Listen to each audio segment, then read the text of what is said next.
Hello दोस्तों, आज हम बात करेंगे कुछ यूजफुल टिप्स के बारे में। अगर किसी व्यक्ति को वैरिकोज वेन्स है तो इसे फॉलो करना चाहिए। वैरिकोज वेन्स बेसिकली एक समस्या है जिसमें पांव की नसें फूल जाती हैं और उसमें कई बार सूजन आ जाती है, दर्द होने लगता है या शरीर के ऊपर, स्किन के ऊपर दिखाई देने लगती है। ये वैरिकोज वेन्स की समस्या मोटे लोगों में, उम्रदराज लोगों में ज़्यादा कॉमन है। आज बात करेंगे यदि किसी व्यक्ति को वैरिकोज वेन्स की प्रॉब्लम है तो क्या क्या चीज़ें उसको फॉलो करनी चाहिए जिससे उसको फायदा होगा। टॉपिक पे जाने से पहले जो लोग हमारे चैनल पे नए हैं उन्हें रिक्वेस्ट करूँगा कि चैनल को सब्सक्राइब करें, वीडियोस को लाइक करें, शेयर करें, फॉलो करें, कमेंट करें, पूरा देखें। टॉपिक इंपॉर्टेंट है, इसे एंड तक देखिएगा। चलिए शुरू करते हैं इंपॉर्टेंट वीडियो। सबसे पहले आपको ऐसी चीज़ें करनी चाहिए जिससे आपका पाँव का सर्कुलेशन इंप्रूव हो, जैसे कि एक्सरसाइज करना चाहिए regularly. Walking, swimming, cycling, yoga, ये सारी चीज़ें आपकी पाँव की मसल को ताकत देती है, स्ट्रेंथन करती है, जिससे कि पाँव में जमा हुआ ब्लड जो है वो ऊपर सक हो सके। पाँव के मसल्स को ताकत देने के लिए आपको रेगुलर बेस पे एक्सरसाइज करनी चाहिए। इसके अलावा पाँव को जमीन के सतह से थोड़ा ऊपर उठा करके रखना चाहिए। यदि आप लंबे समय तक बैठने का काम कर रहे हो या खड़े होने का काम कर रहे हो तो बीच में 15-20 मिनट आप ऐसा कोशिश करिए कि हार्ट के लेवल से 15-20 मिनट तक पाँव को ज़्यादा उठा के रखें, ताकि ग्रेविटेशनल फोर्स की वजह से जो पाँव में जमा ब्लड है वो हार्ट की तरफ आ जाए तो पाँव में दर्द का प्रॉब्लम ना हो। लंबे समय तक खड़े मत रहिए, लंबे समय तक चेयर पर मत बैठिए, इससे ग्रेविटी की वजह से पाँव में ब्लड जमा हो जाएगा और वेरिकोज वेन्स की प्रॉब्लम ज़्यादा होगी। इसके अलावा कंप्रेशन स्टॉकिंग, जो कि स्पेशली डिजाइन मोजे होते हैं, स्टॉकिंग्स बोलते हैं, जो कि घुटनों के ऊपर तक आते हैं, इसको आप पहन सकते हैं। ये आपके पाँव की नसों को कंप्रेस करते हैं, तो इससे आपके पाँव में नस में जो दबने का प्रॉब्लम है वो कुछ हद तक कम हो जाएगा, सूजन का प्रॉब्लम कम हो जाएगा और ओवरऑल आपका वेरिकोज वेन्स का जो प्रॉब्लम है कुछ हद तक कम हो जाएगा। अलग अलग तरह के कंप्रेशन वाले स्टॉकिंग्स आते हैं, माइल्ड, मॉडरेट, फर्म। आपके डॉक्टर से डिस्कस करके आप अपने साइज और अपने फर्मनेस के हिसाब से मोजे या स्टॉकिंग्स ले सकते हैं। इसके अलावा वजन को कम करिए। यदि वजन किसी व्यक्ति का ज्यादा है तो वेरिकोज वेन्स की प्रॉब्लम हो सकती है।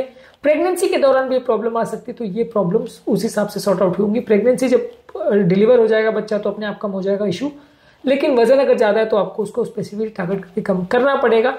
इसके अलावा एक वेन फ्रेंडली डाइट लीजिए जिसमें फाइबर वाली चीजें जैसे फल है, सब्जियां हैं, होल ग्रेन है, दाल, अंकुरित चीजें, इनको ज्यादा लीजिए।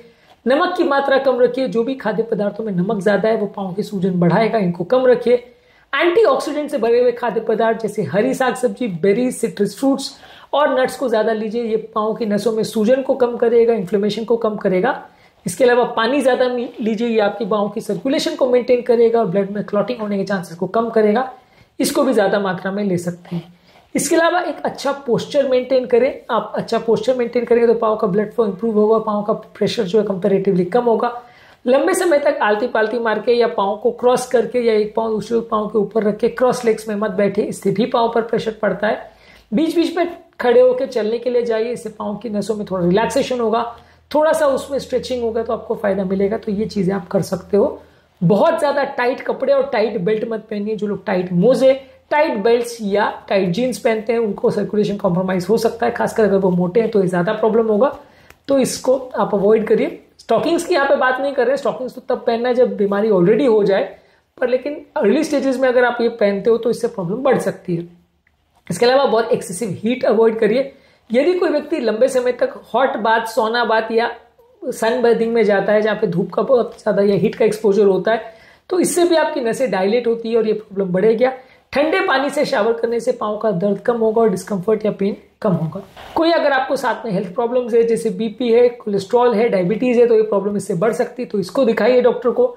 डीप वीनस थ्रोम्बोसिस की प्रॉब्लम है तो इससे भी पाँव की नसें फूल सकती है, डैमेज हो सकती है, तो इसमें भी आपको डॉक्टर को दिखाना पड़ेगा। अगर आपको बहुत ज्यादा प्रॉब्लम हो रही है तो फिर लेजर थेरेपी द्वारा, सर्जिकल थेरेपी द्वारा, रेडियो फ्रीक्वेंसी एब्लेशन द्वारा या अलग अलग तरह की थेरेपीज द्वारा डॉक्टर इसका परमानेंट इलाज करेंगे। इसके इलाज अवेलेबल है, लेकिन सक्सेस रेशियो उतना परफेक्ट नहीं है और उसे इलाज यूजली सर्जिकल तब किया जाता है जब प्रॉब्लम बहुत ज्यादा हो। तो आपके डॉक्टर से आप कंसल्ट कर सकते हैं और अगर सर्जरी की जरूरत है तो आपके डॉक्टर्स आपको गाइड करेंगे, आप उनके गाइडेंस के हिसाब से थेरेपी ले सकते हैं। थेरेपीज कई तरह की अवेलेबल है जिसमें सबसे ज्यादा लेजर और स्क्लेरोथेरेपी चलती है। ये थेरेपी कैसे वर्क करती है, उसके क्या प्रोज एंड कॉन्स हैं, इस पर ऑलरेडी हमने सेपरेट वीडियोस किए हैं जो कि आप हमारे चैनल पर देख सकते हैं। आपको हर चीजों में कंसिस्टेंसी मेंटेन करने की जरूरत है, चाहे एक्सरसाइज, चाहे लाइफस्टाइल चेंजेस, चाहे सेल्फ केयर की प्रैक्टिसेस है, इसमें आपको कंसिस्टेंसी रखने की जरूरत है। यदि कोई भी इस तरह का चीज आप करते हैं लेकिन उसको बाद में बंद कर देते हैं तो आपको उतना ज्यादा फायदा नहीं होगा। यदि आप कॉम्प्लिकेशंस या प्रॉब्लम से बचना चाहते हैं तो सारी जो हेल्थी प्रैक्टिसेस है उसको मेंटेन करिए और लंबे समय तक मेंटेन करते रहिए। और अगर ज़्यादा प्रॉब्लम हो तो अपने डॉक्टर को कंसल्ट करिए। आज के टॉपिक में हमने बात करी यदि अगर किसी व्यक्ति को वैरिकोज वेन्स का प्रॉब्लम है तो क्या क्या हेल्दी टिप्स हैं जो उनको फॉलो करने चाहिए जिससे वैरिकोज वेन्स के प्रॉब्लम को कम करने में कुछ मदद मिलेगी।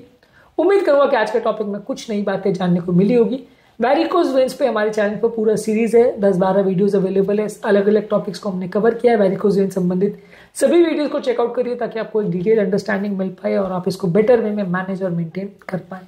टॉपिक एंड करने से पहले जो लोग हमारे चैनल पर नए हैं उन्हें रिक्वेस्ट करूंगा कि चैनल को सब्सक्राइब करें, वीडियोस को लाइक करें, शेयर करें, फॉलो करें, कमेंट करें। पूरा देखिए।